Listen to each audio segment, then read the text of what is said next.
wajib lengserkan Jokowi.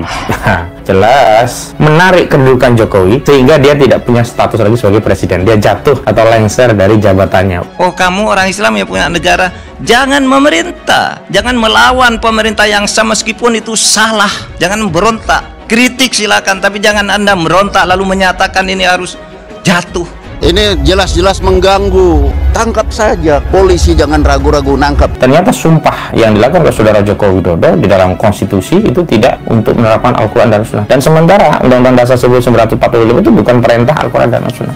Kadrun sampah negara ini, pemuja HTI, kadrun-kadrun khilafah, sampah-sampah negara yang selama ini membuat kegaduhan. Mereka suka menyebarkan ujaran kebencian, propaganda, adu domba, memfitnah, terutama kepada pemerintah. Ini karena dalangnya belum pada ditangkepin. Dalangnya ini masih terus saja berkibar-kibar, nyerocos terus.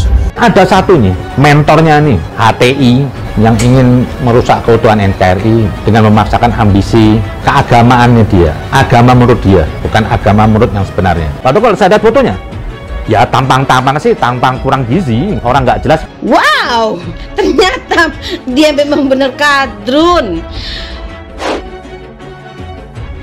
Hancurkan sekat-sekat nasionalisme yang telah memecah belah kita semua.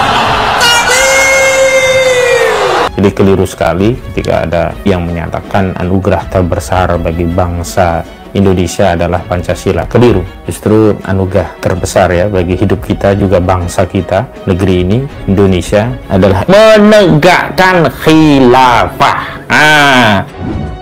Pancasila yang kita buat ini adalah Indonesia ini sudah khilafah sebenarnya dalam konteks ini. Ketika khilafah yang berdiri pada bentuk kekuasaan internasional menghilangkan sekat-sekat negara. Orang yang melakukan pembangkangan itu bugot, adalah orang-orang yang melanggar dan itu hukumnya haram. Tinggalkan seluruh hukum dan sistem jahiliyah dan tegakkan hanya syariat Islam saja.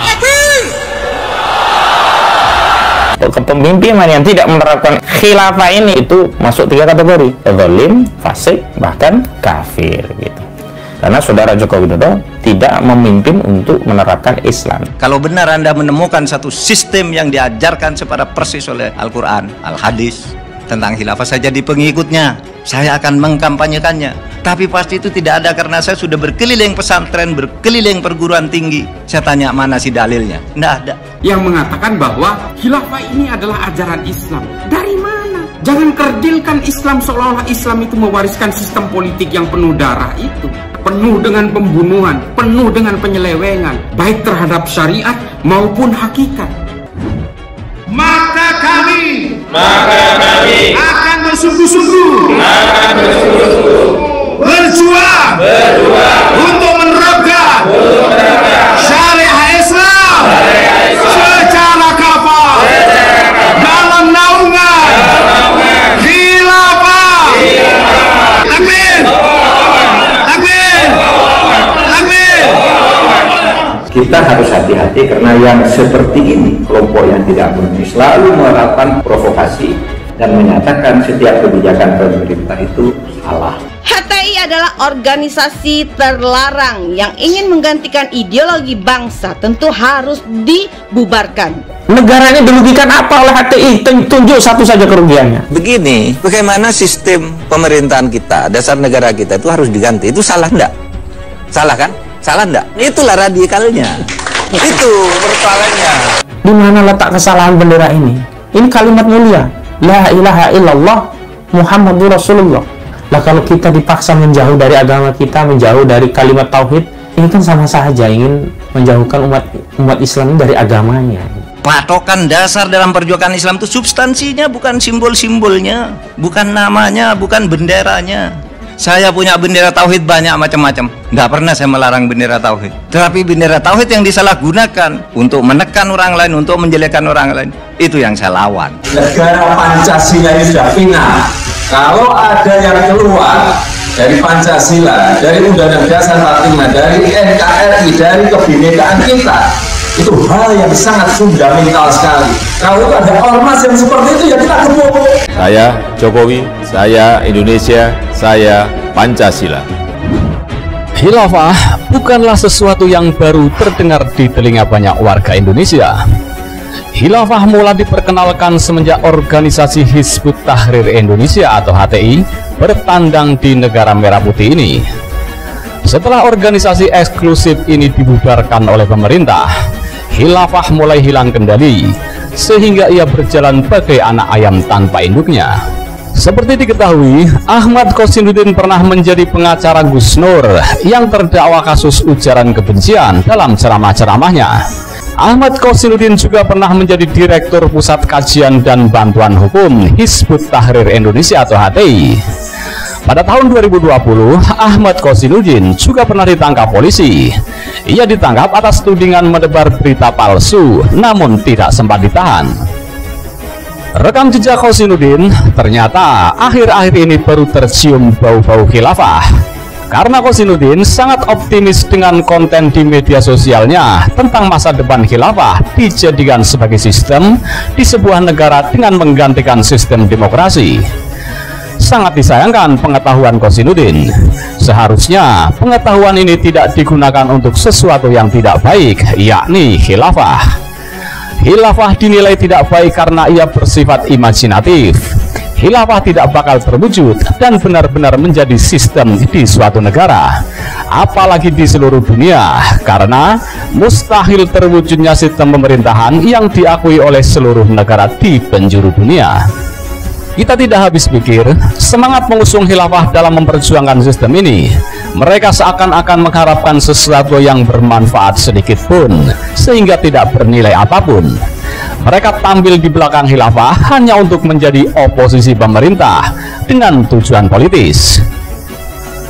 Mereka hanya untuk melumpuhkan kekuasaan pemerintah sehingga mereka dapat merebutnya. Pengusung khilafah sesungguhnya membual saja.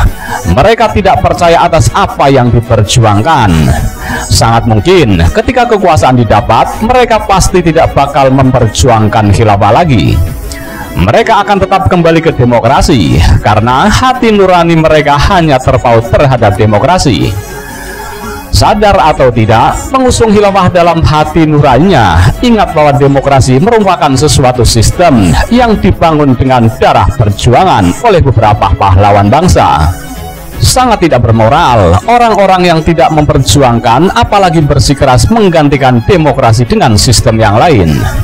Karena perjuangan mereka yang sesungguhnya bukan untuk khilafah, tapi hanya untuk melumpuhkan kekuasaan pemerintah.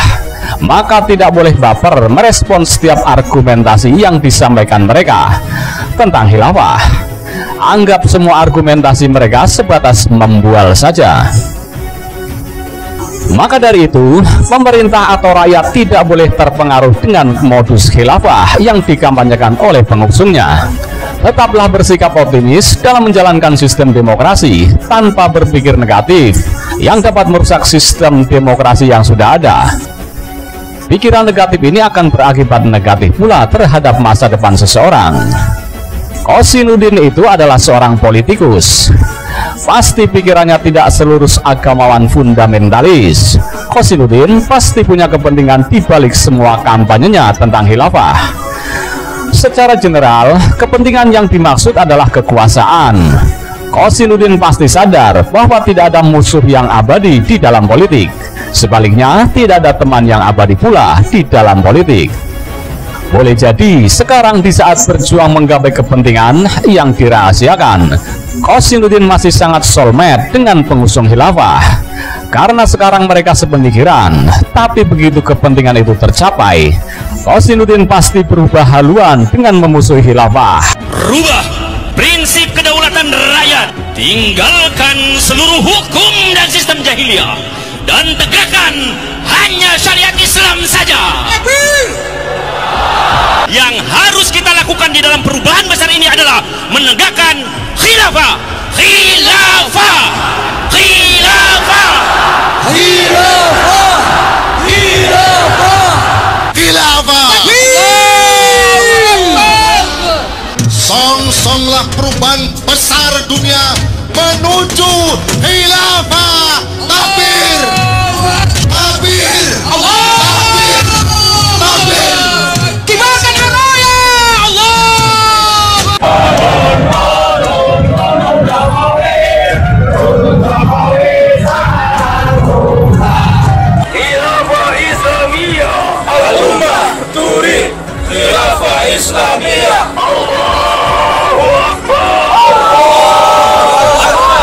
Mula wong nek wong maju pasti tidak mundur lagi membahas khilafah, karena khilafah itu dibahas Sayyidina Ali kali Muawiyah liku paten-patenan.